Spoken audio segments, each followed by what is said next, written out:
Përfundimi me sukses i saxhove të pianos në shkollën Tefta Tashko Koço në Korçë ka sjellë idenë e organizimit të një koncerti me nxënësit më të mirë, duke i prezantuar ata në skenën e teatrit Andon Zako Çajupi. Ideja ka qenë e drejtorit të kësaj shkolle për të nxitur edhe më tek ta nxënës të talentuar të vijojnë në rrugën e bukur të artit, duke paraqitur pjesët e luajtura në provim edhe para publikut të gjerë. Meqense saxhot e pianove dolën me shumë sukses, vendosim që këta nxënësit e rritur të jepet mundësia të luajnë në një skenë të mirë fill, siç është skena e teatrit Andon Zako Çajupi, duke luajtur pjesët e tyre që i bën me nivelin më të lartë artistik të mundshëm. Do flas për nxënësen time, patëm një moment magjik duke dëgjuar, domethënë një seancë mësimore që realizuam.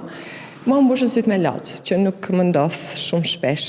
Në momentin që kur mua më mbushën sytë me lot, kjo do të thotë që ne kemi arritur nivelin artistik më të lartë të mundshëm. Në koncertin që do të jepet pas ditën e së shtunës në teatrin Andon Zako Çajupi, do të performojë Ernest Tasellari, Bjorn Troja dhe Katerina Nasto. Të tre këta nxënës janë ndër më të mirët e kësaj shkolle dhe tashmë do të kenë mundësi që talentin e tyre ta shfaqin edhe për publikun ardashës të qytetit të Korçës. Niveli i tyre vetë po i bën të jenë artist, të vërtet nxënës artist. Falë studimit të tyre, edhe puna tonë e përkushtuar.